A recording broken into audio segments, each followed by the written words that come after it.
What's up? What's good, African family? We are live. Welcome back to the African Wahala, where we have conversations that relate to the progression of Africans and the continent of Africa.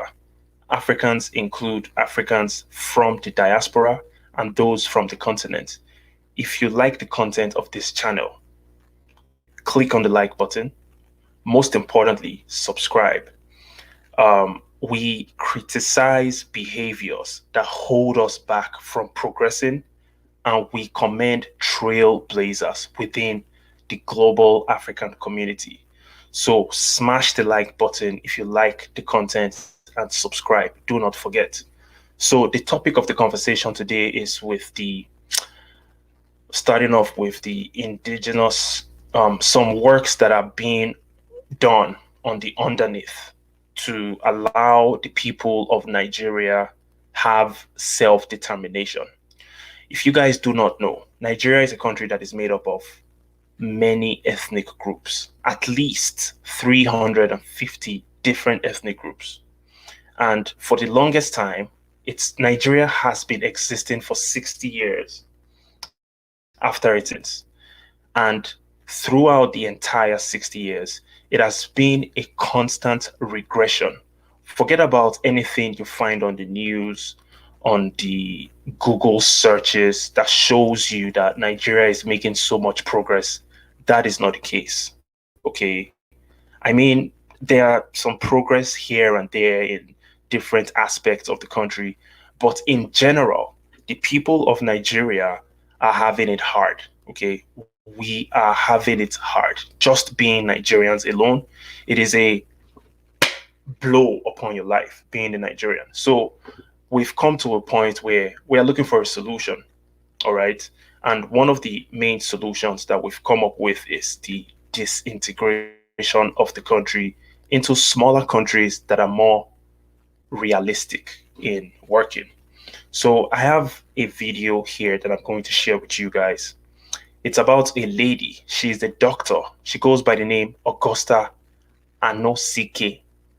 She represents an organization called Nigerian Indigenous Nationalities Alliance for Self-Determination. And they have been putting in so much work to achieve self-determination of different ethnic groups within Nigeria. Because the way Nigeria is currently set up, the way it has been set up since the beginning, is that a certain ethnic group has been in control, has been dominating power, and they've done an extremely terrible job in terms of economic growth, in terms of infrastructural development, in terms of improving standards of living of all the people. Even the standards of living of their own people, they've done an extremely terrible job in improving it. So the only thing that they believe in is religion. And anybody that doesn't share their religious beliefs, they consider that person an infidel. And what that means is you don't deserve to live if you're an infidel, according to them. Now, it's a huge problem if anybody puts anything above humanity. Humanity should come first above religion, above ethnicity, above race, above anything. But once anybody puts anything above humanity, that is a dangerous person and that is a dangerous mindset. But quite unfortunate for Nigerian people, we have had people that only believe in religion. And I'm not trying to point all the fingers at religion. There is a huge part that greed, dishonesty, and materialism has to play in the entire dynamics, okay? Now, let's go straight into the video. We have Dr. Anosike here. She's going to be sharing a first time greetings from Chicago, USA. Give thanks to the Most High, creator of all the creations. Thank you so much for coming through. Yes, so I'm going to be sharing this video with you. I will be breaking down some parts of what she's explaining just so that anybody that doesn't understand the dynamics of the country would have an idea. Let me know if there is any problems with the audio. I would really appreciate that, please. Thank you. Okay. Okay, thank you all so much. I'm going to be very, very brief because I know you all have your meeting. I'm so glad to be here. And as I said, we are moving forward. Thank you for inviting me, the host. Thank you so much. You have even explained so much, but I'm going to just go briefly so that people will know how we started, why we are where we are, and where we are going to. We are so close. First of all, NINAS is the Nigerian Indigenous Nationality Alliance for Self-Determination. That is what we are doing basically. We are claiming our territories. We are claiming our positions. We are claiming our land. So this is not about Fulani telling us what to do. This is us saying, we the people, we want what belongs to us, what rightfully belongs to us. We are not going to fight over it because it is ours. So we're not going to fight over it. So this is ours. So I just want you to brave your indulgence and give me just a few minutes to explain how it all started. I'm not going to go into too many details, but I'll just show you how everything started. First of all, in 1999, when the Constitution was written, in actual fact, that Constitution was not written. It was actually adopted through Decree 24. That was adopted the 1979 Constitution through Abdul Salam Decree 24, turned it into 1999, and made a mess of everybody. So let me explain the first thing she just said here. I'm only going to take 30 seconds. The military was in control of Nigeria right after the end of colonization. So, pause. Once colonization ended, the British left Nigeria, handed over power to the local Nigerians to run their affairs. But there was a string attached. We all know that. And that's why neo colonialism is able to thrive till this day, right? But right after those guys, the first group of people that were handed over power to, there was a military coup. And that was the beginning of the downfall of the political structure of the country. So there were four or five or six different major military coups. All right. It ended up being a case where a bunch of young guys in their late 20s, early 30s that were in military uniforms, they had guns, they were in control of the military infrastructure of the entire country. They started fighting amongst themselves for the control of the country. Different ethnic groups, different religions, different parts of the country. What ended up happening was that in 1999, that was the last time we had a military leader in Nigeria. So it's about 22 years ago. And then they handed over power to the civilians. But the problem is, the civilians that they handed over power back to was a military guy that took off his military uniform and wore civilian clothes. And then that continuously happened. Right after that guy, the next guy, Umar Yaradua. The first guy was Obasanjo, a former military leader. Obasanjo handed over power to Umar Yaradua. It was a case of nepotism, basically. He handed over power to someone that he could trust within a circle. It wasn't a free and fair electoral process. But that is not even me trying to I'm not trying to digress too much. Eventually, the power ended up in the hands of Buhari, another ex-military leader. Now, these guys were past military leaders in their 20s, in their 30s. Now they are in their 70s, in their 80s, same individuals, same mindset. They are the ones in power today. But what had happened was in 1999, the first constitution that was drafted and given to Nigerians as what they are supposed to follow to basically move the country forward, it was created by another military guy and his friends, Abdul Salami. And that military document did not have the input of the Nigerian people. It was a case where they forced down our throats their wishes upon us. Do you guys believe that in the Nigerian constitution, according to the Nigerian constitution, if you, as a state governor in your state, you have the natural resources, the raw materials that can help you generate 24 hours electricity for your people. Because if you guys don't know, Nigeria is one of the worst country in terms of electricity supply. We have some of the worst epileptic electricity supply all around the world. An average Nigerian only has access to like 5 hours of electricity per day. So it's crazy, right? If you as a governor has the natural resources to generate electricity for your people, because it is one of the main problems of the country, you don't have the right to. You have to go through the federal government before you can implement any moves to generate electricity for your people.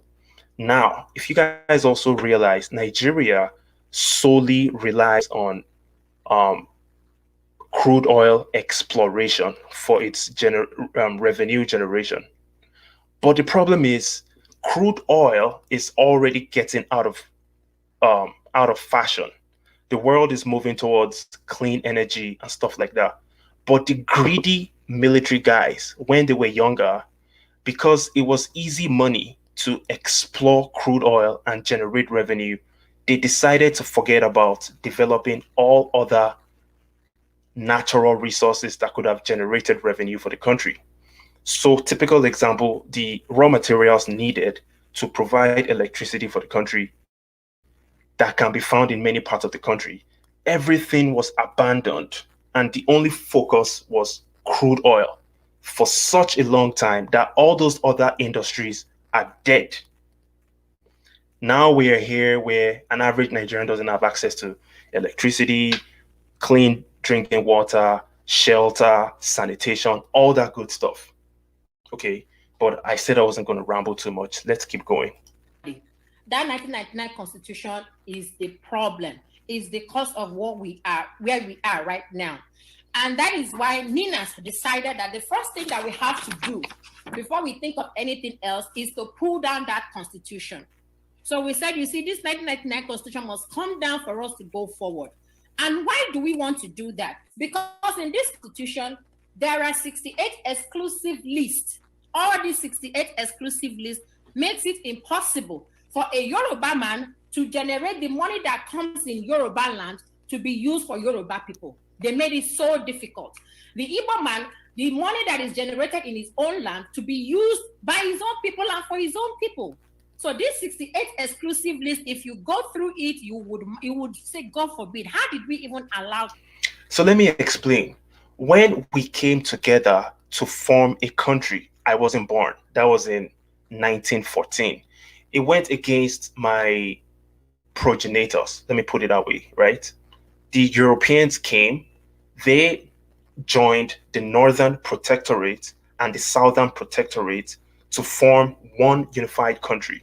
And then after 1960, at the time of independence, we the people decided, okay, let's go forward with this contraption that the Europeans formed for us. Let's go forward with it, call it a country, and let's see where it leads to. Now, this is 2021, 60 years later. It hasn't worked. Not only has it not worked, but it's a main detriment to the lives of the people.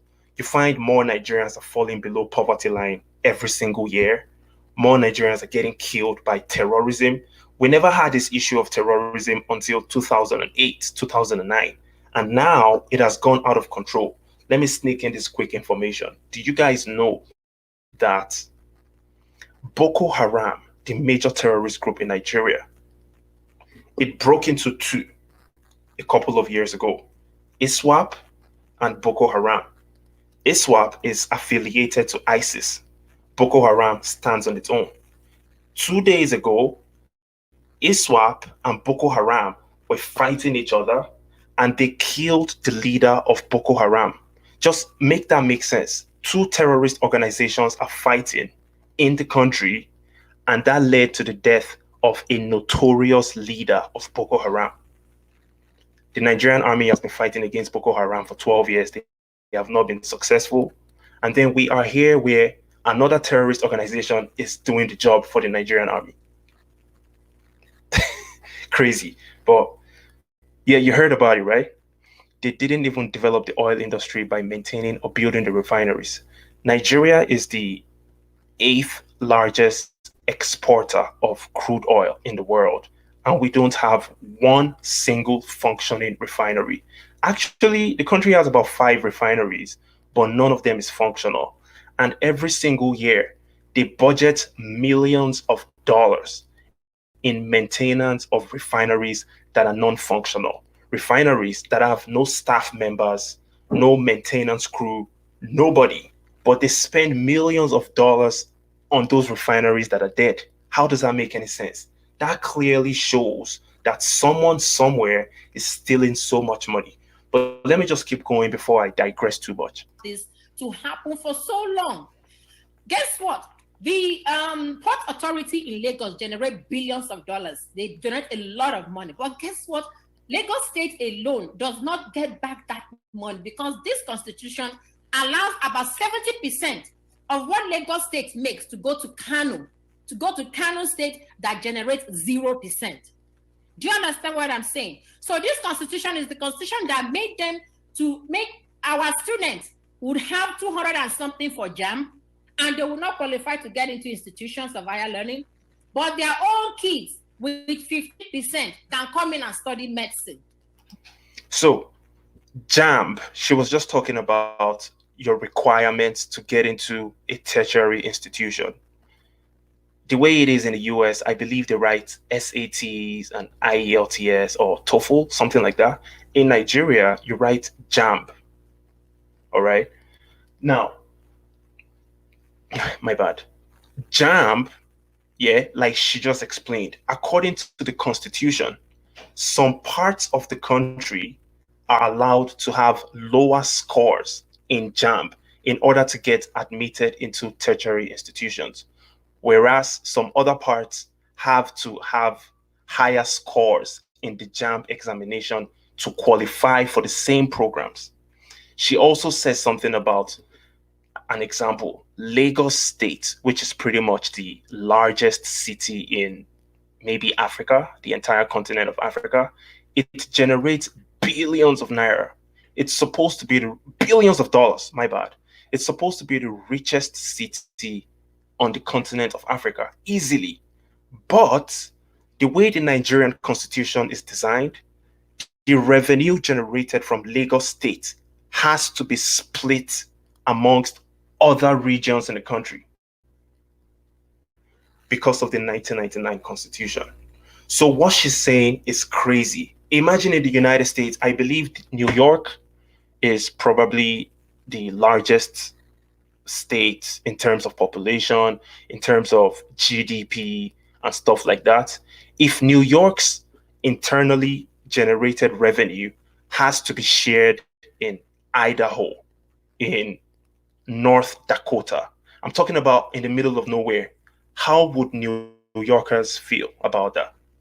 It wouldn't have been a problem. I mean, you can term that as equity.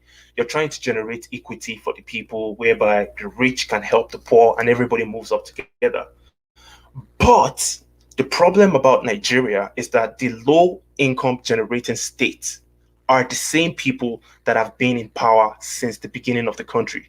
Out of 60 years of existence of Nigeria, the extreme north has been in power for 47 years and they do not generate any revenue. They rely on the southern part of the country for their revenue generation. But I'm going to let her keep going. This constitution made it so. This constitution made it so that you cannot generate electricity in our land. If you go to Nigeria now, everybody has this small generator. I better pass my neighbor. That is what they are using. And here in America, we have like 24 hours. All you need to do is to pay your bills. Is that not it? That constitution made it so. So if you go and open the constitution, you see all these 68 exclusive items on the list.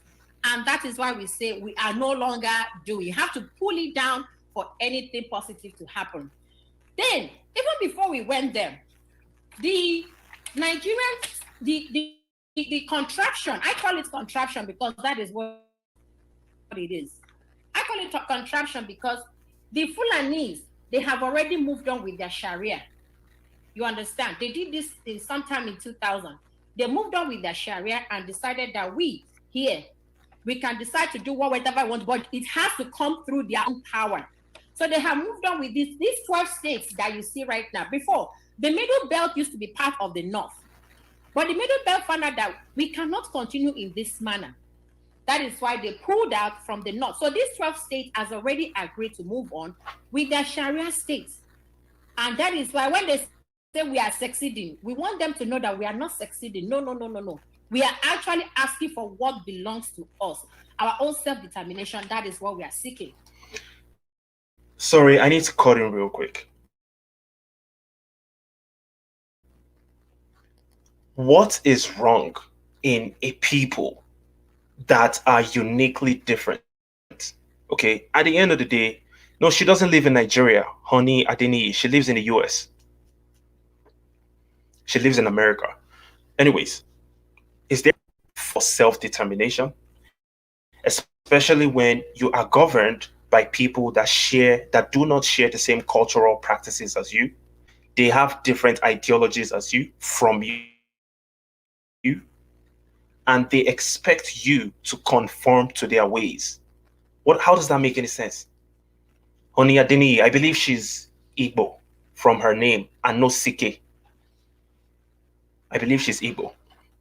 But what she's saying makes so much sense because the northern part, the extreme north, they have Sharia.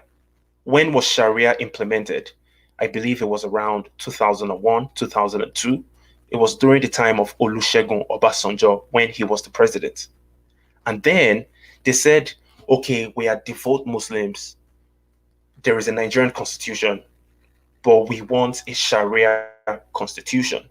We want a Sharia system of government in the north because we are predominantly Muslim. No problem. Go ahead with your Sharia. And that's why, till this day, if you go to northern Nigeria, me, a so-called Nigerian, I'm not able to set up certain businesses in northern Nigeria. I'm not able to go to northern Nigeria and maybe decide to start selling pork. I don't eat pork anyways. I could, but I'm not a fan of pork. I can't go to northern Nigeria and decide to start selling alcohol because it goes against their Sharia belief system. Then why? That's why she can talk all this crap. She's not experiencing the hardship when living abroad. No, she's actually speaking in support of the Nigerians going through the hardship. I'm gonna let you listen to this interview, to this quick stuff. That's about 12 more minutes, but I'm just trying to break down something. Sorry about that. I can't go to northern Nigeria to set up a business that goes against their Sharia constitution, but they feel like it is their right to do whatever it takes in the southern part of the country. I know this looks like a power tussle. It looks like, oh, I am more powerful than you, you're more powerful than me. No, that's not what it is. This is trampling against my basic fundamental human rights. If the Nigerian constitution guides me and guides the people in the north, then how come they get to have a Sharia system, but we don't get to have our own system that suits us? Like currently, even though this is crazy, we're not supposed to be talking about cows in 2021. In Nigeria, just the mention of cow, talking about beef, the meat that people eat, it's a problem because the people from the extreme north, they've refused to educate themselves, they've refused to adapt to modern technology. So they hold on to archaic traditional lifestyles, and that includes herding cattle through long distances in pastoralism, right? Every human being knows about pastoralism. You either rear animals or you plant seeds so you can feed yourself and your families and your community. But in 2021, people have adapted a system called ranching. The entire world knows about ranching. It is a system that basically protects your animals, protects the herders. You have healthier animals. You have herders that do not need AK-47s to protect themselves from people that are trying to steal their cattle. You have a situation where you can prevent deforestation, if that makes any sense. It is more beneficial for the environment for you to have an enclosed space to raise your animals. But because we are trapped with this weird cultural state that these people refuse to let go, we have to deal with this mess. Now, these guys are walking their cattle all the way to the southern part of the country. In the process, they clash with local farmers and they kill those local farmers because your cattle is eating on the crops that the local farmers have planted. And the local farmers are accusing you, what are you doing? Stop grazing your animals on my fields. And then you kill them. These days, they even have AK-47s and they kill the people. This is actually what is leading to the breakup of Nigeria. This arrogance of the northern elites.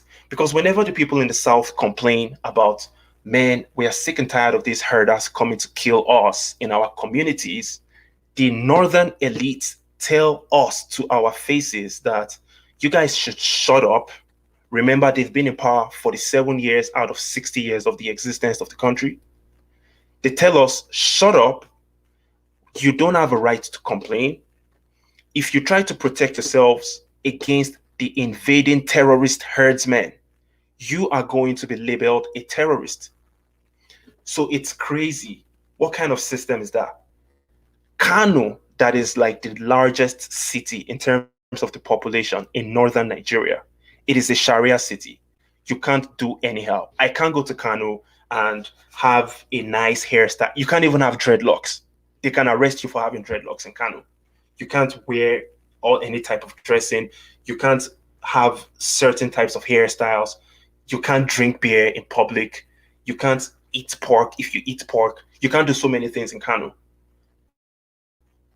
The same Kano that condemns the sales of alcohol receives from the taxes, Nigerian breweries, which is the largest in Nigeria, right? The federal government makes a lot of money by taxing the Nigerian breweries, and alcohol consumption is huge in the southern part of the country. So part of the taxes taken from the Nigerian breweries goes to Kano, a state that refuses to allow the consumption of alcohol in it. So why are they taking out of that taxes if they refuse to accept alcohol consumption? They have their Sharia, but they don't want us to have our peace. They don't want us to have our lives. But let me just keep going. I'm rambling too much. And let me also make us to realize that these three bottom, like we have the middle belt here, we have the Yoruba nation here, we have the lower Niger here. When I call lower Niger, it means the southeast and the south-south, and some part of the middle belt. So all of us, we have created an alliance. We have created a stronghold against the Fulani Caliphate. So we are already together. We are doing this together. That is why it's easy. Had it been the middle belt wanted to go on their own, these people on this side will crush them. Had it been we the Biafrans, we tried to go on our own one time. You see what happened in 67. We were crushed. Had it been the Yorubas wanted to go on their own, they would be crushed. So that is why we decided to create an alliance first before we decide to go. So that has happened. Then in 2007, the template that the NINAS is using is this UNDRIP, United Nations Declaration of the Rights of the Indigenous Peoples. Because people are asking the question, hey, how do you think this thing would work? How do you think this thing would work? Fulani will not agree. They were just making so much noise. And we're telling them that there is a template. There is a template, and you won't believe it. One of the people that helped to see this template go through was Professor Wale Soyinka. It was one of those that allowed this template to go through in 2007. He helped us to get this thing to go through. The first guy that tried it during Second World War, they killed him because they said, if Africans understand that they can have self-determination, how do we go and steal from them? So it was the help of Wale Soyinka and some other chaps that made this possible in 2007. I think the secretary there was Kofi Annan. So because it was a friend to Soyinka and so on and so forth, they met together and said, hey, man, you got to help us. You got to help us. So in 2007, this thing came out, and it has about 46 articles. It's from these 46 articles that NINAS is working from. So if anybody tells, Fulani no go agree, Fulani, no. Fulani go agree because we and Fulanis, we are not the same. We are not the same. So let me tell you guys what NINAS stands for once again, just before she keeps on going. NINAS is an acronym that stands for Nigerian Indigenous Nationalities Alliance for Self-Determination. That is an organization that she works with, and they are currently in the process of establishing these templates that she's talking about that would eventually lead to the self-determination of the people in the country, not the immediate breakup of Nigeria. Eventually, that's going to happen because right now, as it stands, it's not even avoidable. It's going to happen at some point. But what we are trying to avoid is massive bloodshed because it's not worth it. The bloodshed has already begun, but we are trying to prevent further bloodshed while trying to go our separate ways. And let's just give it a try, man. It's better we go start afresh from the bottom than continuing in this guaranteed crashing plane, because Nigeria is a crashing plane. It's a plane that is currently nosediving. It's been nosediving for 60 straight years, but in the last 6 years, the angle has gone from this to this. So we are just trying to save ourselves. At the end of the day, we just need to live good lives where we feel secure, where we can maximize our potentials, where we can raise our kids. You know, I can't believe that it's crazy, man. You know, when I was younger, my parents would always tell me so many good stories about Nigeria in the 70s and the 60s. And then when I was born in the 80s till this day, it's the opposite. It has always gone from bad to worse. But let's finish this video real quick. If you go through all this for the 6 articles, it's talking about the indigenous peoples in their indigenous spaces. Like the Ijaw man would be in his Ijaw territory, the Igbo man would be in his Igbo territory, the Yoruba man would be in his Yoruba territory. So nobody would encroach on your territory unless you decide to agree. So with that being said, now let me give you the let me give you the trend, the real template that was mapped out. These are the 16 steps that have been mapped out since 1999 when this project started. It started in 1999. And so far, we are at the 50. This is where we are right now. From here to this is where we are.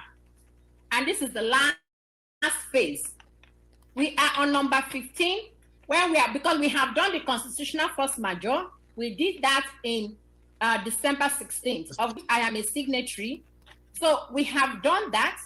This is the last phase of where we are, right? We are on the 15th. We are moving to the 15th, and we will now get to the 16th, and that will be the end. And when my brother was saying, we are so close, that's the truth. We are really, really close. So we are going to finish from here and go down to this last part of the entire phase. It has taken 21 years in making. You understand? And why we decided to go through this platform or go through this pathway is because we don't want any war. War will not benefit us. Yep. We don't want anybody to die for no reason, especially when all those things belongs to you. So that is why we had to go through this path. And we are hoping that by the time we finish, we would end up like this. Imagine federations. The Yorubas will go as their Oduduwa nation or Yoruba nation. We at the lower Niger, we would go as our own nation. We can decide to even split further if we so wish. The middle belters will go. These ones, they've already gone because they came up with Sharia and they have already gone. And that is why you should not be afraid that, Fulani will kill you. No! Guess what? We have done the constitutional force majeure that makes it impossible for the Fulani to continue to kill you unless you want to die. There's no point. And now, on the 16th of December 2020, this is the constitutional force majeure that we did. We did this constitutional force majeure expressing our grievances to the nation. We're like, you know what? We can no longer do this. We can no longer be a part of this. We are no longer interested in becoming one. You have to answer the 5 demands. And these 5 demands were presented to the government. They gave the presidency 90 days to come around the 5 demands of the constitutional force majeure. The 90 days have come and gone. They also gave, from then, I think March of 2021, 17th, another 30 days to the governors and the senators. Hey, go and be part of the transitioning movement. Some of them are still drawing back. They're like, would this work? Would this not work? They are still, Baba, go slow. They don't want to move fast. And we're like, okay, don't worry. You just have to do what needed to be done. But right now, starting from the 17th of April, we have given our people 120 days. 120 days is the power people. That's what it's called. Is the activation of the power people or power to the people. It has been activated already. And what do we need to do in that 120 days? As my brother rightly said, they have been campaigning on a weekly basis. There was an Ibadan campaign. There was an Oshobo campaign. Sorry. Hey, the point you made, Oni, Adini, about the South doesn't want to be a part of Biafra. Man, it's such a sensitive topic that I honestly don't want to talk about it, but I'm just going to say it. You're right. I agree with you. Majority of the people in the South, they kind of feel subjugated if they are under the Biafran umbrella because they will be the minorities. But I'm just going to keep it that way. But yeah, I agree with you on that. Was it today or yesterday? Yeah. It was today, Abby. No, today. It was yesterday, sorry. That was a Oshobo campaign yesterday. And the campaigns would have to continue. And the reason why we are doing these campaigns and, the army or whatever, police, they are not attacking is because of the force majeure. They can no longer attack. Because we've now said that we are disputing that constitution. The constitution no longer holds us binding. And that is why we want to create that awareness. Everywhere you go, you talk to your people, educate them, let them know why they shouldn't even fight in the street. Let them know why they should all come together, because everybody has to come together to agree on what we are doing. So the campaign is very, very effective. I watched it yesterday. I saw Quick. I saw a lot of people out there. I saw they came out, and it has to be continuous until the end of that 120 days. And what are we looking at that 120 days? We have already told the owners of the land, this is you and I, my own land, your own land, that, hey, once that 120 days comes up, you have every right to do whatever you want to do. And we have told the government. They are pretending as if they are not listening. And they're pretending that what we are doing is online. It's not online, no. There is so much work underground. There are not so many things I can tell you now, but there's so much work underground. The United States is involved. Even the UK has answered. The EU has answered. They say, no. They cannot deal with this because they know that we are legitimate in what we are talking about. And the UN is so much in support because guess what?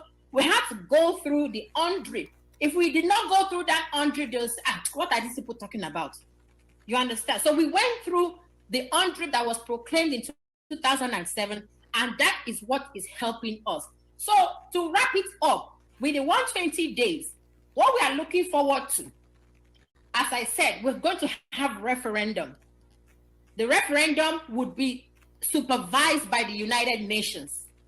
I saw somebody doing was a little advert that there will be referendum on June 12th. I don't think so. We have to end our 120 days before that referendum. And any referendum that you do online, it's not acceptable. No, the United Nations has to supervise the referendum. So let us not be carried away, because some people will say, I find it very ridiculous that we have to wait for some other people to determine our future, our lives, our well-being. It doesn't make any sense. But I guess that's just the way the world works these days. And whatever it takes to have the ability to self-determine our futures, we have to pursue it. That's just my opinion. If you have any contradicting opinion, feel free to drop it. In fact, I'm going to drop the link in the comment section so you can call in, we can have a conversation, share your thoughts and opinions on what she said, what she's been talking talking about? June 12th, come on, it's for Yoruba Nation. These people these Fulani guys, they know that their time is up. They know that already. So they're looking for loopholes. They're looking for who to bribe. They're looking for who to give money. They're looking for so many things. So people should not get carried away. There is no referendum on the 12th. I mean, you can verify that.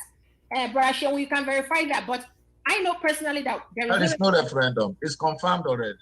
Yeah. Okay, good. So don't get carried away. The referendum has to be supervised by the UN. And by the time we have this referendum, the Oduduwa nation would emerge. Everybody, my own nation would also emerge. That does not mean that I will hate my Yoruba brother or whatever. No, we'll still be friends. If I have to come to your country, I get visa. But the bottom line is that the ECOWAS visa should be able to be easy for me to go up and down. So don't even get that, if Igbo goes, this will happen if Yoruba. No. Let us go first of all, because the things that we are hoping to get at the end of the day is innumerable. We can't even count it. We can't count the things that we would get eventually. Because guess what? If this thing happens, the cocoa farm that is in Yoruba land would bloom. Everybody will go back to farm. I think it's in Ondo, they have a lot of asphalt and bitumen, and yet we don't have roads. You can imagine that. My classmate used to do that when we were in Ibadan. He did a project, he got some samples, he wanted to quantify the amount of asphalt and bitumen in Ondo State. Massive. And yet, no good roads in Nigeria. Does it make sense? It doesn't make sense. The Ajakuta steel that is there has been there like even before, I can't even remember when. It's not generating anything. Do you know what we can make with the steel? Do you know that we can even use steel for so many things, from cars to airplanes to so many things that we can do with that? In my own area where we have coal in Enugu State, do you know what coal would generate for my people? At least constant electricity. It will generate that for my people. So let us not be, carried away that if Yoruba goes up, what will happen?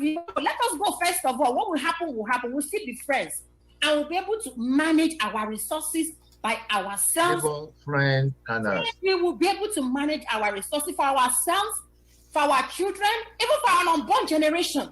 And guess what? By the time things get settled, a lot of us would leave United States of America and go back home. Thank you so much. So thank you so much for giving me this time. So that's it. She made so much sense.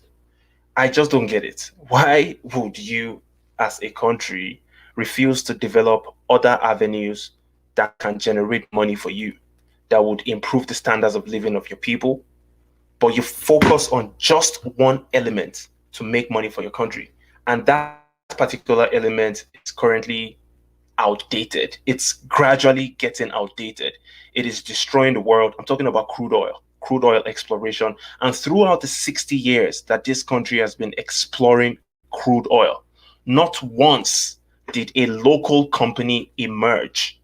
Did the federal government or the state government or whatever come up with an idea to create local companies that can drill the earth, get the crude oil out, refine it, sell it to us, the people, and export it to the rest of the world? No, we always had to rely on Europeans, Americans, Chinese, Russians, and everybody else to help us generate, explore that crude oil, refine it in their countries, and sell us the byproducts. It's laziness. These people that have been ruling this country are mentally lazy. And apart from the fact that they are mentally lazy, I feel like the fact that we had military men, from military man to another military man, they kept on fighting amongst themselves through coups, taking over power. It was a power tussle. And these guys, once they ended that military era, they took off their military uniforms, wore civilian clothes, forced themselves back into the position of civilian presidency. And we are still here till this day. Same people, same game plan. I'm telling you guys what, man, the only reason why Nigeria hasn't had a long-term leader, president, like they have in Uganda. In Uganda, they have a guy that has been there for 35 years. In Cameroon, our next door neighbor, they have a guy that has been there since 1982. So that's like 39 years. In Togo, they have an entire family that has turned Togo into a personal dynasty. The father died after ruling for like 40 years, passed down power to his son. Chad, another country northeast of Nigeria, same thing. That guy, Idris Deby, was there for 30 something years. He died. His son took over. So it's crazy. The only reason why Nigeria is not in that case is because it's an extremely diverse country, but the same exact game plan is what they use. Because the same thugs and hoodlums that were in military uniforms that destroyed the country back in the days, they took off their military uniforms, wore civilian clothes, and came back into power through fake elections, fake democratic processes. That's why we're here today. And I'm so glad that we have intelligent people like this that are not just running around using force and screaming, oh, let's break up the country. They are not just doing that. They are actually following certain protocols that makes it an achievable dream. Okay? They are following protocols that they are having conversations with the United Nations. They are creating documents, um, documenting different evidences that proves that the people have a right to self-determination to determine where their future is going. There was a conversation recently between the Attorney General of the Federation in Nigeria and a journalist. I'm going to look for that video and share with you guys shortly. The Attorney General of the Federation, he is a part of the people that subjugates Nigerians. He is a fake Attorney General, in my opinion. He's also called a senior advocate of Nigeria. He's a fake advocate because the guy is extremely unintelligent. And that's 1999 constitution that allows people from the extreme north to have to get into tertiary institutions with low grades in their JAMB examination. That is probably the reason why we have that guy as the Attorney General of the Federation. This guy was arguing with the journalist that he doesn't support a restructuring because about 2 weeks ago, Nigerian governors from the south, southeast, southwest, south, middle, no, minus the middle belt, the southern governors, 17 states, 15 of them came together. They had a meeting. In that meeting, they came to a unanimous decision on a 12-point agenda. One of the points was we are going to ban open grazing. Open grazing is the act of pastoralism where you walk herds of cattle, animals through long distances just to feed on grass randomly. There are so many things wrong with that process. It's an archaic process that needs to be gone. It doesn't have any position in the 21st century. It doesn't have any position in the 21st century, right? Because it's going to cause problems, point blank and period. So it's already causing problems where these herders have AK-47s and they are killing people. In my community in Ogun State, southwest Nigeria, we currently have thousands of refugees that have ran across the border to Benin Republic, another country entirely, to go and become refugees because their local farming communities has been decimated by these invading so-called herdsmen, but I just call them terrorists. Okay. So these terrorists have killed so many people and turned thousands of those people into refugees in another country. Now, the southern governors, even though we hate them with a passion, because they are all corrupt criminals at the end of the day, but they came together, and for the first time, I have to give them some credit for coming together and speaking in a unanimous voice. This is the first time in the history of Nigeria that that is happening, where you have Igbo governors, Yoruba governors, and all other smaller ethnic groups in the southern part of the country coming together in a meeting and saying, enough is enough. We need to represent the people. We've come up with a 12-point agenda. One of the agendas is ban open grazing. The Attorney General of the Federation, a northerner, okay, Just like I said, they've been in power for 47 years out of 60 years. This guy is having an interview with a journalist, and he tells the journalist that the southern governors don't have a right to ban open grazing in the south because it goes against the Nigerian constitution. And then he asked the journalist, how would you feel if we decided to ban spare parts dealing in the north? Let me explain what spare parts dealing is. Spare parts, those are parts to vehicles and mechanical products. The Igbo ethnic group in Nigeria has dominated that particular niche, that industry, because Igbo people are mostly, they are business people, they are industrious, they travel all over the world. No matter what country you are in, you would find an Igbo person, and they do a lot of businesses. So Igbo people are the main people known for spare parts dealing in Nigeria. So this Attorney General of the Federation clearly was referring to the Igbo people when he said, what if we ban spare parts dealing in the north? How would you guys feel? So not only did he show that he was extremely unintelligent, but he also showed that he's extremely biased against the Igbo people. And I'm not Igbo. So this is the dynamics that we are dealing with in this country. And that's why the sound is louder than ever to completely disintegrate the country. One sec, let me go to the comment section. Did y'all hear about a cow that entered a hospital? What happened to a cow? Has been to literally to the judiciary building in some major building somewhere. Listen, man, it's crazy, man. It almost feels like Nigeria is India, because in India they worship cows, right? They don't eat cows. They, at least we haven't heard about herders killing people because they're trying to feed their cows. But that's the opposite of what it is in Nigeria. Herders literally kill people every single day because they're trying to feed their cows. And they will tell you to your face that if you kill my cow because my cow ate your crops, we are going to come to your village and kill everybody and burn your village down. They've turned thousands of people into refugees. Nigeria currently has over 10 million refugees. Do you guys know that?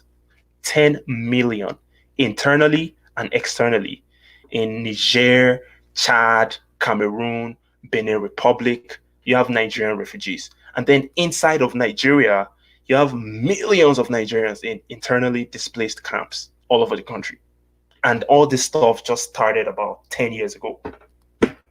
Are we going to continue going in this trajectory? It's not going to work, man. So yeah, Oni Adeni, he confused it with a veterinary hospital. Man, it's crazy, man. So if anybody wants to call in, we can have a quick conversation about this whole dynamics. At the end of the day, it boils down to we, the people, we just want to live our lives in peace. Okay, we don't want you to impose your way of life upon us because we don't agree with you. We want to have a country where we have a chance of maximizing our potentials. That's all we're asking for. Nothing crazy, nothing too special. Greetings, brother Bo. What's going on, brother? 1 second, let me cut off this background. Okay. Here I go. Yeah, I like keeping up with this. I like staying sharp on my geopolitics, and that's why I like tuning into your channel to get the real. It's a few others who I keep up. It's necessary, man. Yeah, I've been following this whole Oduduwa thing. I've been listening. I read a book by one dude. I've just been keeping up with Professor Akintoye. You familiar with Professor Akintoye? Yes. I believe he's a professor at Banji, at Ibadan. And I've been seeing the push, right? And it seems to be, and I see it's picking up a lot of steam. It's picking up a lot of steam. But what because what I'm noticing, right, is two thought processes. You have those more so for the restructuring and the breakup. Whereas the argument is that restructuring is supported within the Constitution. So they're trying to take a more constitutional approach through restructuring. And then you got the Actually, restructuring is not even supported by the Constitution, because the Constitution is a fraudulent document that was put upon us by military men. And these military men, it was a decree. Like this lady spoke about it earlier in the video. A decree, a military decree. You know, the military, they command, you know, they don't ask for your opinion before they lay down certain rules. But when it comes to a civilian dispensation, you have a right to add your voice into the process of making rules, regulations that guide the people. So these military men, they gave us a constitution that doesn't have a clause for referendum. And that is the point that the extremist northern elites are using to stop the people for asking for a referendum. Right. So restructuring wouldn't work according to the Constitution, and breakup is not going to work through the Constitution either. You follow Dele Faratimi, the lawyer? Yes, I like him. Yeah. Right. He's more so like along the lines of restructuring and he's trying to he's using the Constitution to justify. I don't know if it's necessarily going back to the 1960 Constitution, which is specifically talking about, but what's the go ahead. So the 1963 Constitution contained so basically right after independence in 1960, the British Constitution was what Nigeria was using. And then Nigerians came together, created a constitution in 63. That constitution gave so much powers to different regions. But back then, there were only 3 regions. And that has changed now. So there was the northern region, the western region, and the eastern region. Each one of those regions had autonomy, the powers to self-determine their future. And that's why back in the days, there were many industries in different regions. Like in the Southwest, there was a huge agricultural-based industry in terms of cocoa exportation.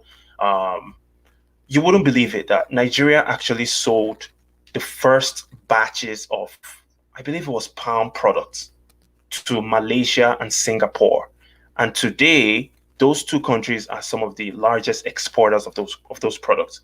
While we don't even have enough. The only thing that we have is oil, because right after the 63 Constitution, there was a coup in 66. And once that coup happened, that there was a change in power, the military took over and they scrapped that constitution. They unified the entire country under one rule. So everybody had to throw away their autonomy, their ability to self-determine their future. And everybody had to be under the one central government led by the military. So let me ask you this, right? So when Jonathan Goodluck, when he allowed the North to govern themselves under Sharia or whatever, when he changed, was that a part he used the Constitution to justify it, or was it like an executive order that allowed for them to bring in Sharia law? Man, that is a great question. It wasn't even Jonathan, it was Obasanjo. It was the president before Jonathan. But I'm not even sure, to be honest. I'm not sure if he used the Constitution or the executive order. But you know what's so funny? When Obasanjo was sworn into power, and I heard this from Dele Farotimi, when Obasanjo was sworn into power in 1999, there wasn't even a constitution. They literally were in the process of manufacturing a constitution. So the swearing in probably happened in March or February, March 1999. But the constitution wasn't ready until April. Right. And that constitution was drafted by a bunch of military men, Abdul Salam. They created a constitution, a decree basically, and gave it to us. And we've been using that document till this day.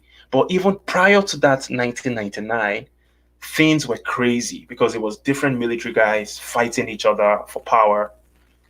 They, their family friends, their affiliates were the only beneficiaries of Nigeria. Everybody else was left to go survive by yourself.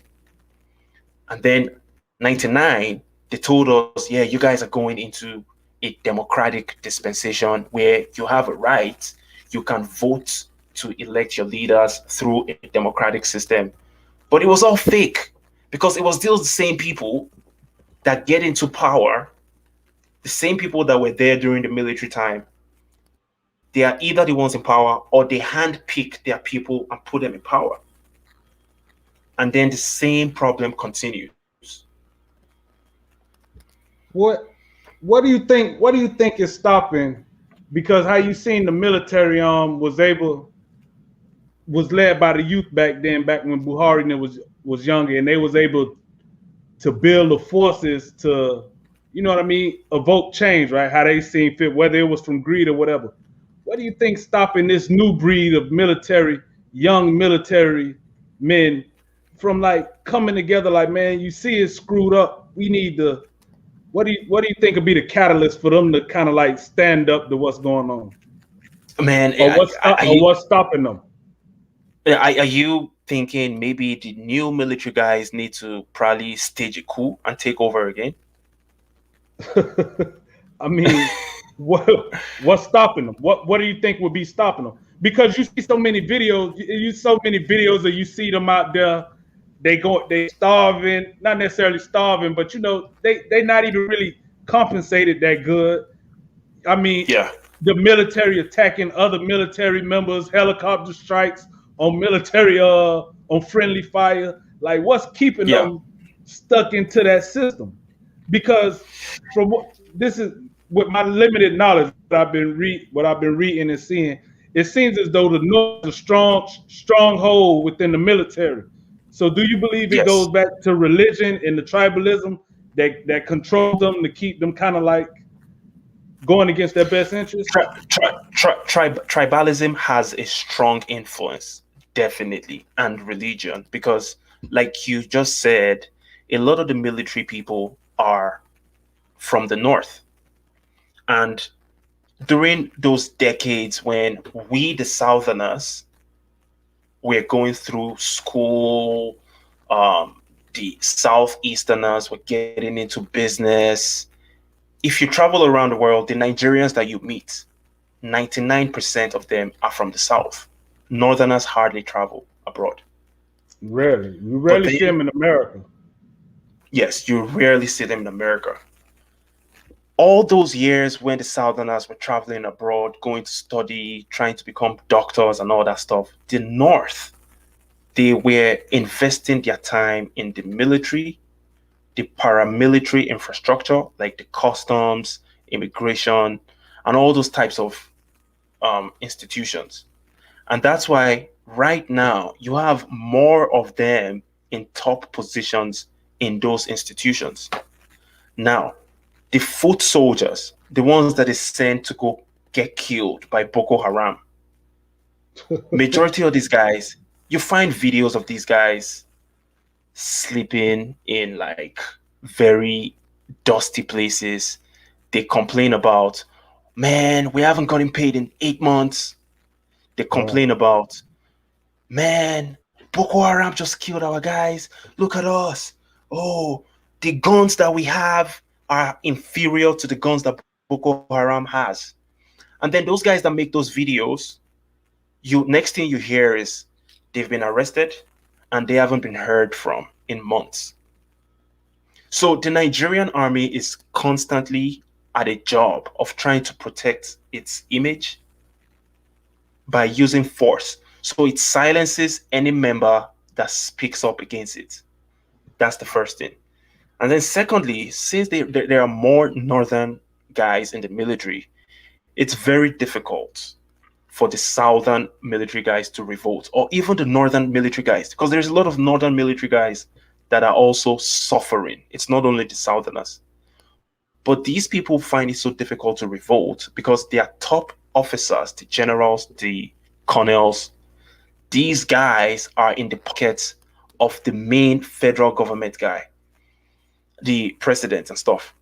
Apart from Goodluck Jonathan and Omar Yaradua. Yaradua was a president for a couple of years. He died while he was a president. Apart from those two guys, all the other guys have been military men. Buhari was a military man. Obasanjo was a military man. Well, those are the only two other presidents we've had. And these guys, the fact that they were military men, they have a strong connection, a strong relationship with other military men. Did you know that today, May 21st, 2020, the chief of COAS, chief of army staff, died in a plane crash. Did you hear about that? No. You talking about the woman? No, I remember oh no, I didn't hear about that. I remember there was a woman who became like one of the first pilots in the Nigerian army, and it was like a big skerfuffle about it, and then they ended up running her over and acting like it was an accident. I don't know if it was an accident or not, but it was kind of very sketchy. I definitely don't believe it was an accident. It was intentional. But today, the chief of army staff died in a plane crash. No. That happened today?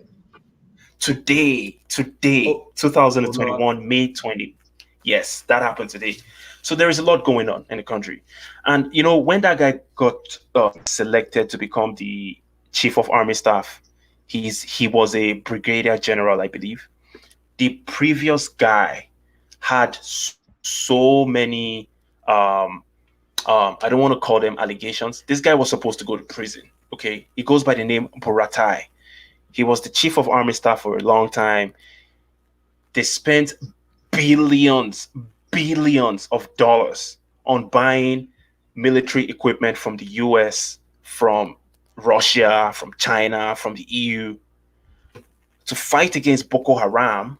So these guys, the federal government goes to the United States, the European Union, China, Russia, and says, hey guys, I need to borrow money in my name, me, a Nigerian citizen. I need to borrow money, $5 billion, to buy military equipment so I can protect these Nigerians.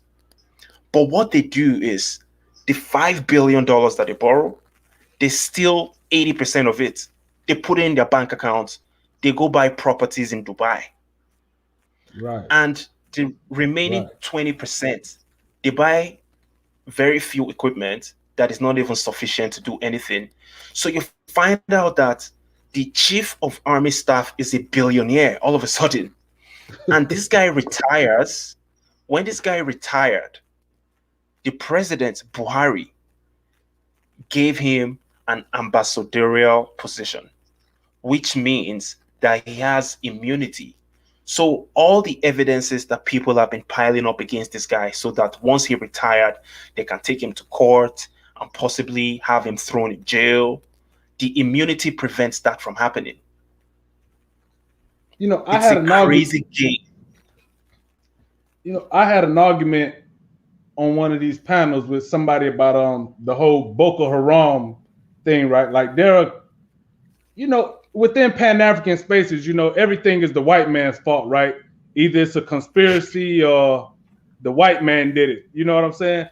But I made the case that for Boko Haram that I believe that terrorism is a business model, right? Boko Haram is operating as a business model. Like we're gonna go kidnap these kids, you're gonna pay us for them, and it's gonna keep on. It's gonna be a cycle, right? But in order for that business model to strive, there has to be some type of cooperation within the military. Like it's almost common sense.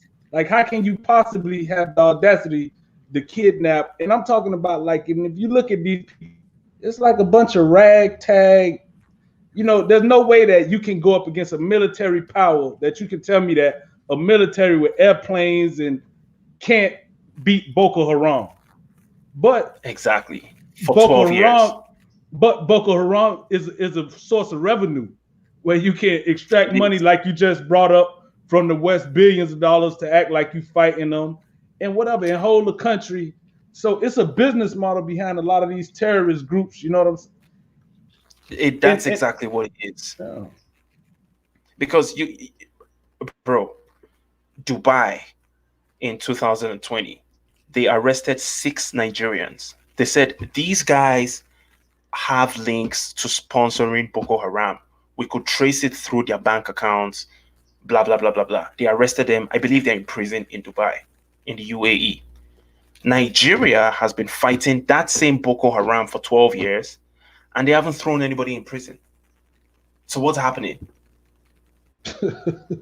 Right. How come terrorists are able to go to a school, kidnap 350 people?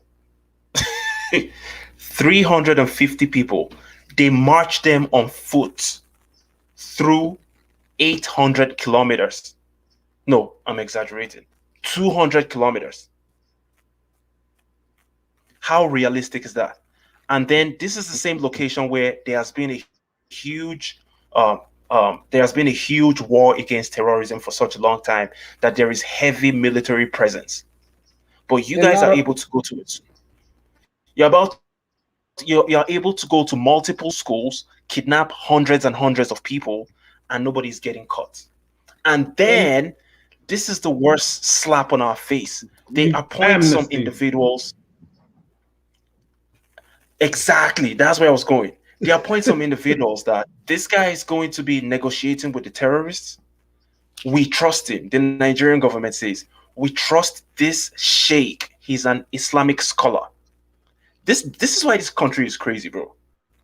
Do I trust the sheikh? No. But you are telling me, you as the federal government, that you trust the sheikh, so I don't have a choice. I have to trust the sheikh as well. But I definitely don't trust the sheikh. I think he's a terrorist. The sheikh goes to the bushes with the escort of policemen, military men. They escort this guy to the bushes to go have a conversation with terrorists, which means that policemen and military men and the sheikh know the location of the terrorists.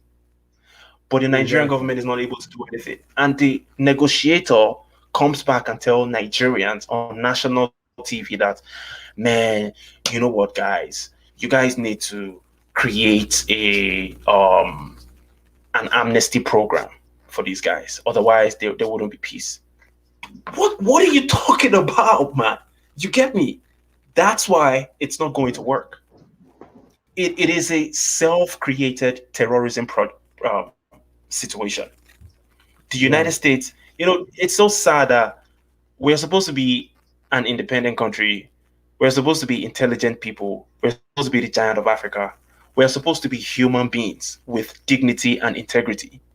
But we have a country like the United States. Without a doubt, the United States is one of the most powerful countries in the world, if not the most powerful.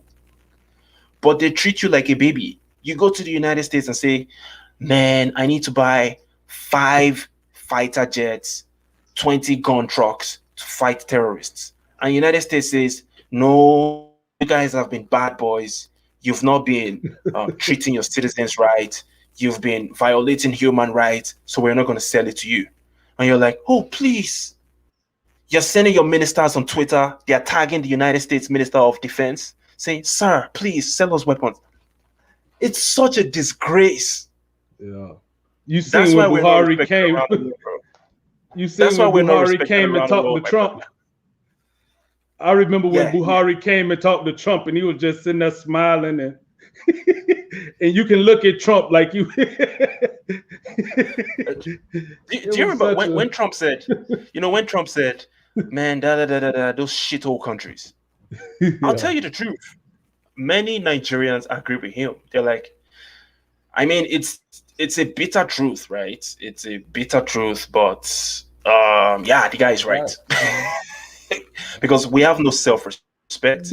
If you don't respect yourself, how would anybody respect you? You don't remember during the elections you had? It was Nigerians marching in the streets for Trump re-election. a lot of Black Americans over here was mad, like, why the Nigerians supporting Trump? Why they like him? You know what I'm saying? But like they had pictures of him posted, like they was begging for Trump to get reelected. Because I think what a lot of people discount is that we have this, I think it's Black people, like we think backwards in a lot of ways. Like it's even a woman that be on these panels, right? And she say the same thing about Africa being the S-hole country. An African woman, I think she's from the Cameroon, and people jump down her throat. But people feel as though if you hide the truth and you pretend as if everything is okay, then somehow, like, we try to escape our realities, right? But don't realize that change comes by voicing, by your voice. You have to tell the truth. It's like if a child is hungry and you can't feed your child, it doesn't serve any purpose by telling your next door neighbors, oh, don't worry about that. Or you get mad at the child because when he leaves the house, he says, hey, I'm hungry, I don't have nothing to eat. Now the mother feels shame. You know what I mean? But what it does is, as black people, a lot of times, this goes for Black Americans too, like all we react to is shame. So we'll hide the truth, but once shame comes about and you have to force it, now you force people's hand. You know what I mean? And I think that hiding a lot of, and I think especially Africans, like I've seen Africans, they're like the worst with the whole shaming factor. They'll fight it, but the only way you'll get them to respond is by shaming. Like you gotta, like, you know what I mean? What? If you want to get, it's like look at Ghana right now. It's like look at Ghana right now. That Twitter has said that they're coming. Like now they want to look into how to clean up the city and do all these different things. Watch how much change is gonna come to Ghana now that white boy Dorsey is there and the spotlight's gonna be on Ghana. You know what I mean? Change is gonna come because now the world's you know that it's that they don't want to have that stigma, that shame in the on the outside. So when a Nigerian go ahead. I was gonna say I remember when Donald Trump visited India and the Prime Minister of India decided to board a community, a very poverty-stricken community, that if you're driving from the airport to the hotel, I guess, where Donald Trump was going to be staying, you would see the slums along the road, right? So the Prime Minister decides to build a fence to cover those slums, just to portray India in a positive light. I'm like, what kind of evil is this? These people have no plans. I'm not trying to forget about India. Let's go back to Africa. Let's go back to Africa, the Caribbeans, Black America, or where African people are all over the world. Okay. Right. Sometimes we need to tell ourselves the truth. And the truth is bitter. The truth is bitter, right? I had an argument just the same way you did today with a lady on the internet. She was talking about, oh, I'm from Zimbabwe. Robert Mugabe was a hero. You guys just hate him. If you hate Robert Mugabe, you're a coon. I'm like, okay, if Mugabe was that great, what about the thousands of people that died due to the fact that they did not have access to top-notch medical facilities in Zimbabwe? But Mugabe, as well as Gucci Grace, you know Gucci Grace is his wife, that's what they used to call her, because she wore a lot of Gucci, she was flamboyant. Mugabe and Gucci Grace had access to top-notch healthcare infrastructure in Singapore. That's where he died. Mugabe died in Singapore. So those Zimbabweans that hated Mugabe because they did not have access to top-notch infrastructure, are they coons? And then she was like, no, what I'm saying is Mugabe did good by taking the lands from the white farmers and not giving it back to giving the lands back to the black farmers. I said, yes, that is the right thing to do. But why did he take the land away from the white farmers without having a plan on how to generate food for the people? But I've heard that, right? But if you look at Mugabe and who he gave the land to, he gave the land to his friends. Like Gucci Grace, like you say, owns thousands of hectares in Zimbabwe. She's like one of the largest landowners in Zimbabwe. So the nepotism and the tribalism, when they did it, it was counterproductive. because the people they gave it to didn't even know what to do with the land. They didn't actually give it to the real farmers who knew what to do with the land. They gave it to their friends and just hoarded the land. So I mean, so nepotism. Yeah, we just need to tell ourselves the truth, man. I mean, people are always going to hate you. I've developed a very thick skin on this internet thing because I've had so many people cuss me out. Hey, listen, I've been in so much. I kind of like went on a reconciliation tour today, matter of fact, with a couple people, with two people, right? Two Black Americans, right? Who I ended up getting in the online little scuffles with, but I feel like it was more so misunderstandings. But I feel that's why I'm so against Pan-Africanism, right? Because I feel like the greatest detriment to our people is the emotional and mental manipulation that we go through, right, from our own kind. And I see Pan-Africanism as this fantasy world that people want to portray. And every time we go down that road, we lose, you know what I mean? Like, we don't need any demigod or philosophers with grandiose speeches anymore, because when they get into power, they don't know what to do.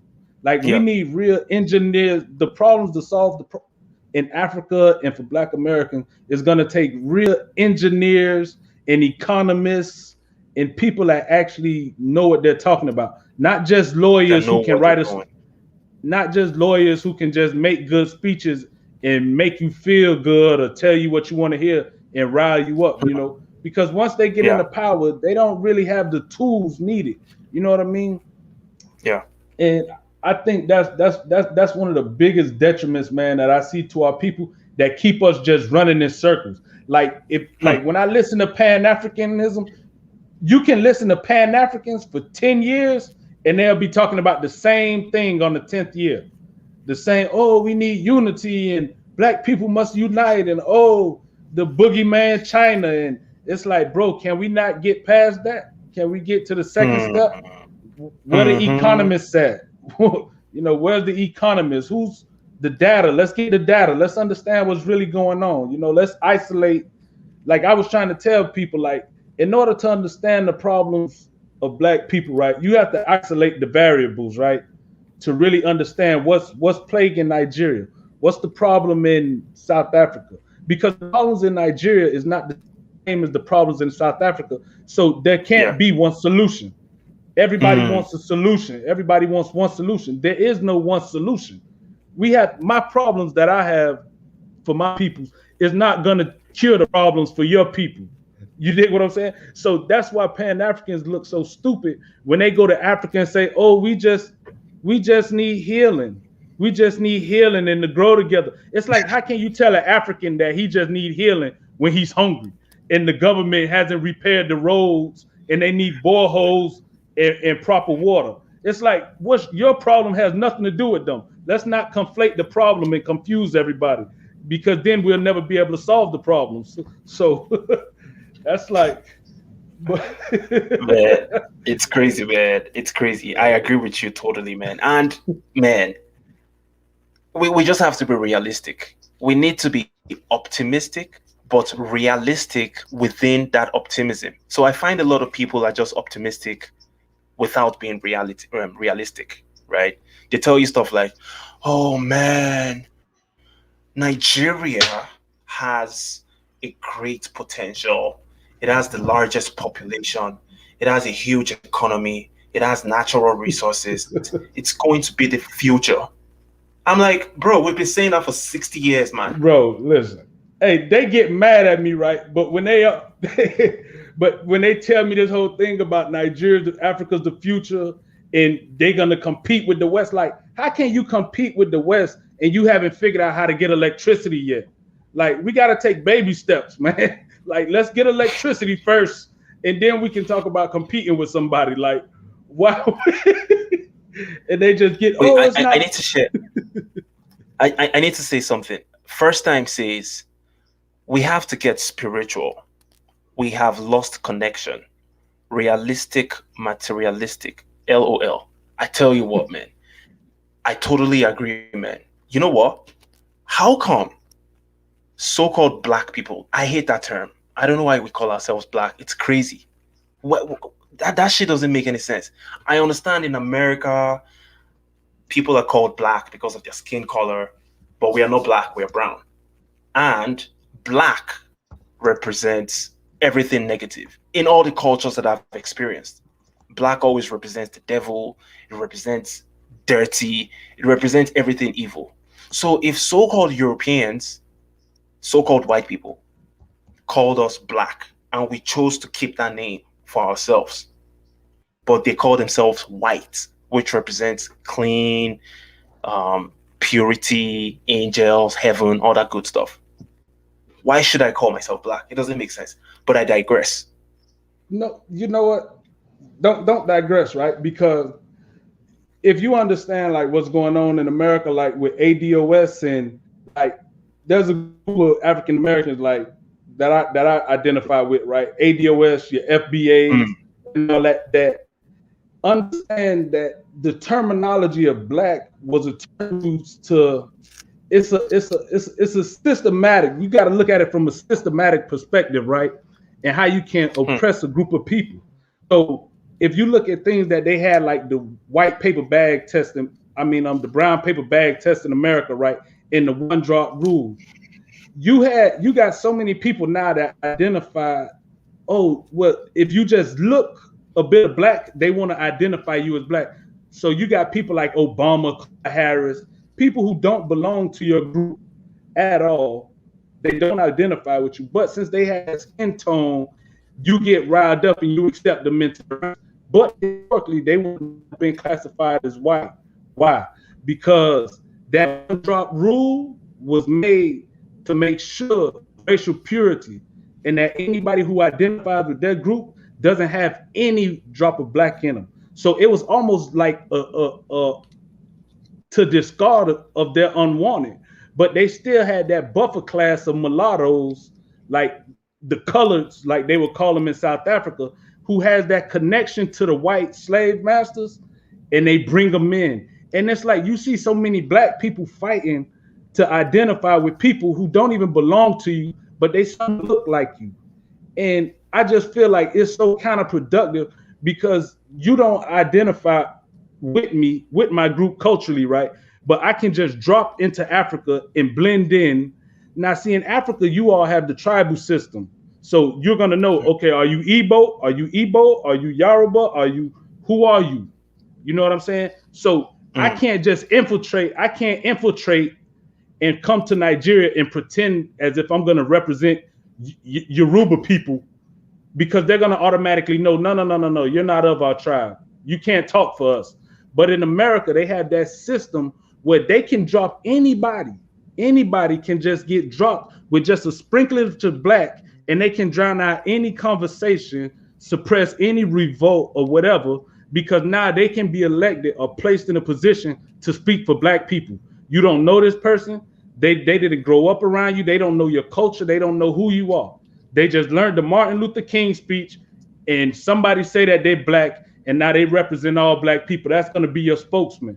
So when we just subscribe to these labels of fat blackness, as if each culture doesn't have a distinct, each ethnicity doesn't have a distinct culture and problems which they need to address or that's pertinent to them, then it allows for you to be ruled by outside forces, if you get what I'm saying. Because now you don't even have a system to identify who you are. You just subscribe to a color.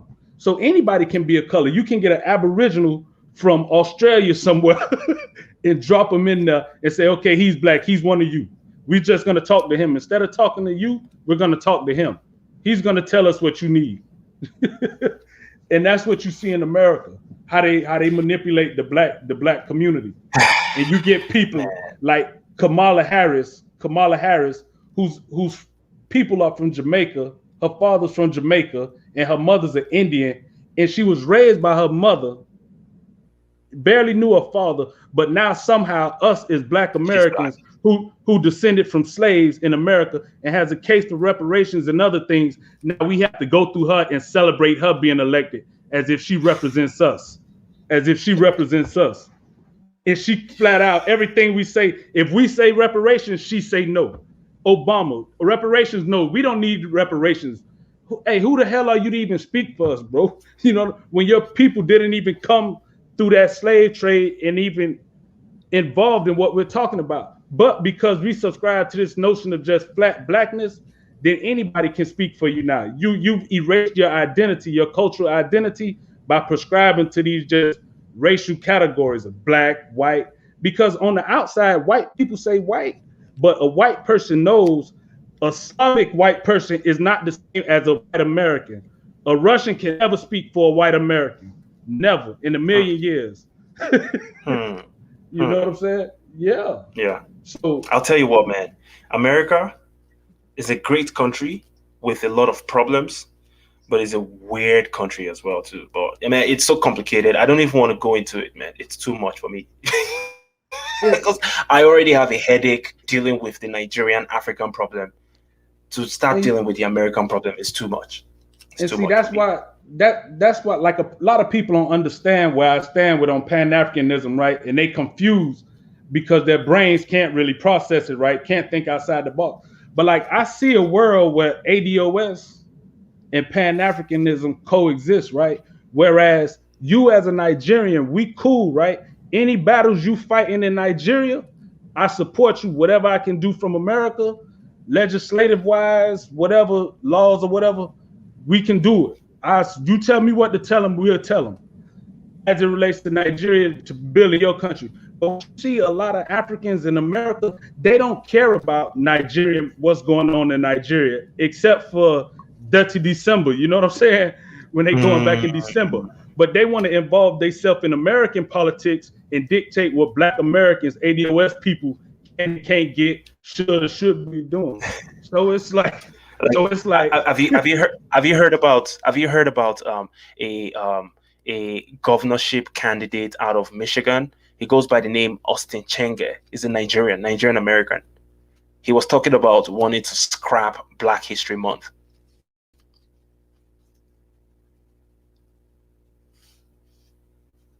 Yeah, the guy who wanted to do away with Black History what silly stuff Month. Yeah, Black History Month. Yeah. Yeah, Black History Month. Yeah.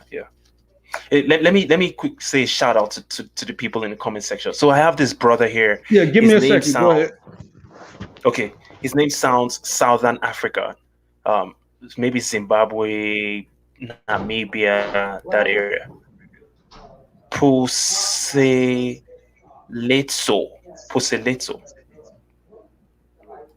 Nkopane. He says, at African Wahala, one of my favorite African thinker said, and I quote, "Africa does not have an image problem. It has a reality problem." And used to one of the best blog called Africa is ran by naked chiefs. I don't really get that, bro. I get the first part of the sentence. You said African, one of my African thinkers said, Africa does not have an image problem. It has a reality problem. That makes sense. And used to one of the best blog called Africa is ran by naked chiefs. If you could explain further, that would be nice, man. But man, it's good to have you here, man. Southern African name. Where are you from, bro? Oh, South Africa. I see. You're from South Africa? GK. Bro, you know, there's someone here that knows you, bro. GK. And GK is funny, man. He said something about you. You said something about electricity. What he said? Let me see. He said, he always goes back to that electricity. But it's the truth, man. Without it, imagine having a country without electricity. Boy, you will be very unproductive. Did you know that if you have electricity, millions of people can become self-employed? They don't need to go look for jobs out there because they can create something for themselves to do and make money for themselves, their families, pay taxes to the government that would eventually use to develop infrastructure. So electricity is important, bro. First Time says we have to expose the selfish spirits within our community. Bo, do you want to address GK? I think GK knows you for sure. Yeah, I know GK. He be around. Oh, but the election. No, I mean, listen. Elect to say that Africa is the future, and to say that you're essentially living in the Stone Age. You understand that you're almost 60 years behind the West when you can't provide your peoples with electricity. Like that's I mean, something serious. in South Africa they have electricity, I believe. GK, No, am I right? talking Oh, about we talking about it's a woman. Nigeria. Oh, I'm sorry. Puseletso is a woman and she's from Angola. She's Angolan and South African, literally Southern African. Thank you so much for coming through, sister. Thank you. Oh, I wasn't referring to South Africa when I was talking about electricity. I was talking about when we was talking about Nigeria. Nigeria, yeah, Nigeria. When we was talking about, but you don't understand how much you holding your people back, like you say. Your people are literally 50 to 60 years behind the West when you can't provide electricity. One sec, bro. First time says have a good night. Thank you so much. First time is a Chicago person. This, I don't know if it's a male or female, but this individual has always dropped, I would say, spiritual perspectives to the African situation. And I agree with everything that she says, he or she says. Well, most of what she says, I would say. But thank you for coming through. Yeah, sorry, bro.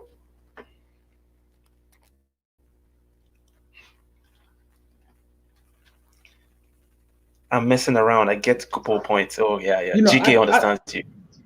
I think that's an elitist, though. I think that's an elitist point of view when Africans argue against the case for electricity. Because I see a lot of Africans, they do that. Like, they'll be like, well, you get generators. People got generators. It doesn't matter. And it's like, what about those people that can't afford a generator? Don't you think they deserve basic electricity like other people so their children can do their schoolwork at night and other things like that? Like, to downplay the effects of not having electricity is almost like an elitist type mentality. Like, I can afford a generator, so it doesn't matter. You know what I mean? I need to cut you off real quick. Now, let me explain something. This is a major problem that we have as Africans, and I can say that in general. It might be to a slightly less degree in some other parts of the continent, but for the most part, what I have realized is that the people that find themselves in leadership positions, they have an elitist mentality. They feel like they are demigods, that the rest of the people need to worship them. And that is a problem. They feel like the luxuries that they have access to, the rest of the people don't deserve. And I'm being real. Okay. What I've realized is in most developed countries, the people at the powerful positions don't really see themselves as elitists. They are regular people. I'm not talking about Donald Trump. Donald Trump is a different case. But let's look at a country like, let's use an African country. Let's say Botswana. No. An average country that is developed. Their leadership don't think that the people that they are governing are beneath them. They treat them as equals. And that is a problem that we have. When you have a leader that thinks you are a nobody, you need to shut up when I'm talking. You need to listen to what I tell you to do and obey my instructions. You don't have a say in this matter. What I say is final. That particular behavior is at an all-time high in a country like Nigeria, Cameroon, Uganda, many African countries. So that's why these guys literally treat us like crap. They don't give a damn about us. They just treat us like shit because they know nothing is going to happen. How much of that do you think plays into the culture, the African culture of like quote unquote respect where you have to respect your elders? There is a lot to do with respect. Let me tell you what. In Nigeria, this is a religious aspect, and I'm going to go into the ethnic aspect as well. when we had the End SARS protests in 2020, the northern youths were campaigning against us. It was all over social media. These guys would say, "Oh, shut up, Buhari is good. You need to stop complaining. You guys have no respect." Respect? My people are getting killed. You're telling me to have respect? You understand what I'm saying? Yeah. But to them, it is because as a Muslim, you're not supposed to criticize people in leadership positions. Now, let's go to the ethnic aspect. My culture, the Yorubas, it's very common amongst us. People will tell you stuff like, man, you need to shut up when elderly people are talking, respect your elders. I mean, it makes a lot of sense to respect your elders. But if your elder is a Paul Biya, you know Paul Biya, the president of Cameroon, a ghost worker, just like the Nigerian president, a ghost worker. A ghost worker is someone that is an imaginary person that gets salary. That's what Paul Biya is. That's what Buhari is. These guys are nowhere to be found. They spend months out of the year outside of the country. They do not address the citizens. The country can be burning down to the ground. They will never come on camera and answer questions from the press. You're telling me to respect such an individual? Too bad, man. I have no respect for anybody that I consider a terrorist because I consider you a terrorist the moment you are in control of resources for millions of people and you refuse to do the right thing. You're a terrorist. And I have no respect for you, even if you're 75 years old. Point blank and period. So there is that cultural aspect for sure, and there is the religious aspect. And it makes no sense. And that is a problem that a lot of Black Americans are going to face when they come to Africa. Because, Black Americans are free minded people. They respect you if you respect them. They go by their first name basis. We will use, oh, uncle, auntie, as a sign of respect. But when you as a Black American comes to Africa, the culture shock will be you find a criminal that is an old person and everybody refuses to complain about it because he's old. But you are thinking, this guy is a criminal, man. Let's call him out. That is a culture shock you're going to experience. Right. Yeah. So there's definitely a cultural aspect, a religious aspect. I experience it now without even having to go to Africa. You say anything on here, they go crazy. You know what I mean? But I don't know how much of it is that, or I think the internet too creates this weird space where everybody have these parasocial relationships with YouTubers. Then that in turn you adopt whatever cult-like mentality they have, and it's weird. And I just see it getting exported to the continent, and now you see how a lot of people now. But a lot of people scared to speak out, and I just see a lot of people scared to just say the truth, and that's what aggravates me. That's why I go into a lot of these spaces, right, where people think I'm trolling. Where, in some regards, on certain panels, I just throw certain things out there just to see what stupidity they're gonna say. You know what I mean? But really though, it's somewhat just to shake up the conversation. Like, we can't keep on talking about loving people we don't even know and unifying with people we don't even know. Like, it needs to be more reality-based conversations if you're really talking about progression. You know what I'm saying? Progressing. You know what I mean? Because going to Africa and just loving everybody and being with the ancestors isn't going to help your situation nor the people over there. If anything, it just goes to show that how oblivious and elitist you are to think that you can just go there and ignore everyday realities of those people. You know what I mean? And think we can just sing Kumbaya and, Kumbaya. It's a photo that was floating around for years of a Black American woman in Africa. She's in like a pretty dashiki in the village, smiling and posing, and you see all like the village people sitting around with their arms folded, just looking at her. You know what I'm saying? Looking at her crazy, and it just goes to show. And it just speaks to. Yeah, a picture is 1,000 words. You ever seen that picture? No, I haven't. But a picture is 1,000 words.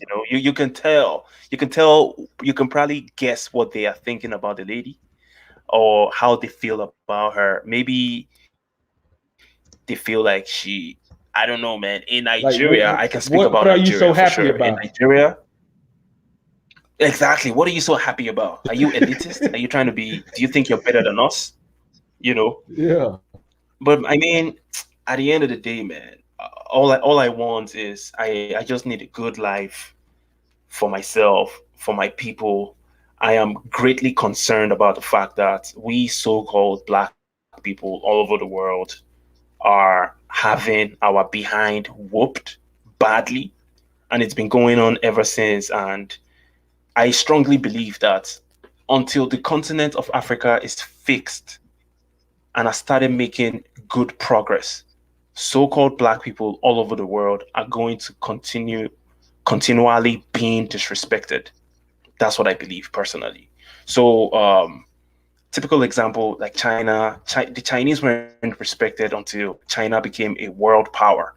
So right now, the Chinese might still be facing some sort of discrimination, depends on where they are in the world. But in general, Chinese people are respected because their country is good. So until we fix Africa, nobody's going to take us seriously, period. Right. And not only is their country good, but they're respected. Chinese are Yes. respected wherever they go. You know what I mean? Yes. And that's Yes. the biggest that's the biggest caveat. When your people can go somewhere and be respected because you know there's power behind them. You never know. You never know they could be a spy or anything. But with Africans, and it's sad to say, but like Nigerians, like you're automatic people gonna automatically question your intentions because they feel as though you're coming to take or you're coming to leech off of the society or you're not coming with as many resources. You know what I mean? Like that's and it's sad when the government put people in that position, you know. But Yeah. what I've noticed is that Africans take pride in that. Like, you know, Nigerians, they take pride in being in every country scattered around the world. Like Jews, you know what I mean? Like you see it like, oh, anywhere you go, you see Nigerians, you know. But it's like, is that a good thing? You know what I mean? Like, Nah, it's not a good thing, man. I always tell people, listen, man, you need to stop, especially Nigerians living in America. I tell them, listen, you guys need to stop bragging about, oh, we are the best doctors in America. We are the best engineers. We have the highest number of graduates in Harvard, all those universities. I'm like, listen, man, right. all that skill sets that you generate, it only contributes to the development of America, while they do not give you the same respect because your country is a s-hole. So please stop bragging about it. Channel that energy into fixing your country. But yeah, brother, I think it's about time we wrapped up this conversation, right? Right. Yeah, Right. I yeah. was trying to find that tweet for you, but matter of fact, here you go. Let me just show you this tweet. Okay. Hold on.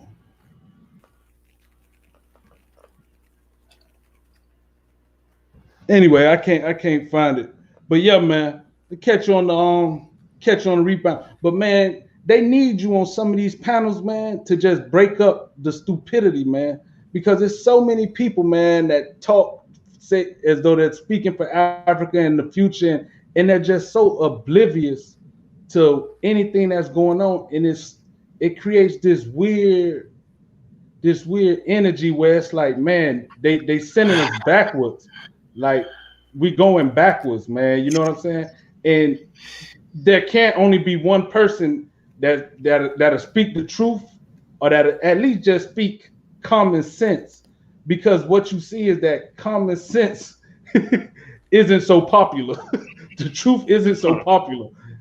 And so, you know, when they say like you never argue with a fool because people tend to not be able to differentiate between who's a fool and not. You know what I mean? So, but the more people that talk in the truth, because what I found, right, is that a lot of people are just followers. You know what I mean? They just follow us. So anybody say anything, they go with it and just they take it for face value. They take it for face value because they're ignorant. They don't read. A lot of these people aren't necessarily educated, or they're not educated in geopolitics or the economy and stuff like that. So they just go with whatever people say, and they, that's when you see scamming and people going to Africa and being disappointed, and I just see it getting bad, man. I've heard so many terrible stories about, lots of African Americans have been coming since 2019, and many people have made connections, built relationships on YouTube, and now they're getting scammed. Right. They are losing money. I heard someone scammed $10 million from African Americans. I'm like, what? They just had a latest one scammed $500,000. And this dude used to be on all the panels. I done got into arguments with him, called him a scam on panels.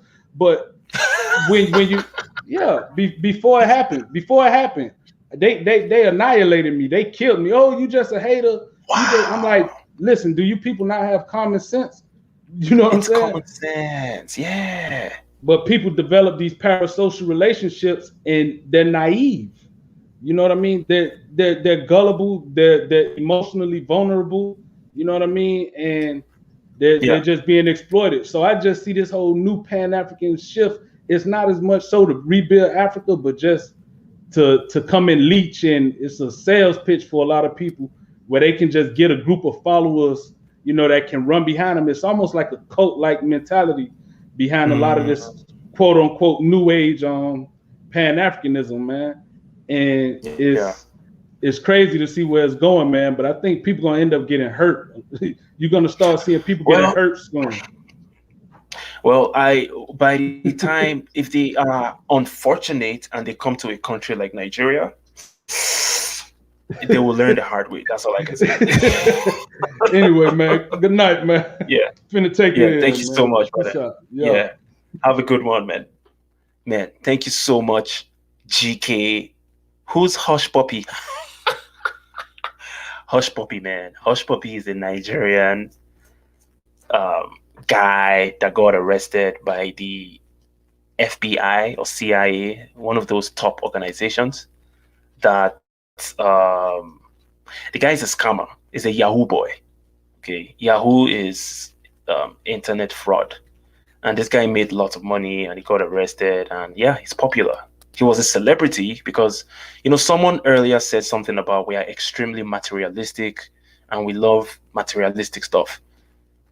That is Hush Puppy. Hush Puppy became a celebrity for having materialistic stuff, showcasing it on Instagram, and people followed him. Lots of people knew he was a scammer, but they don't care.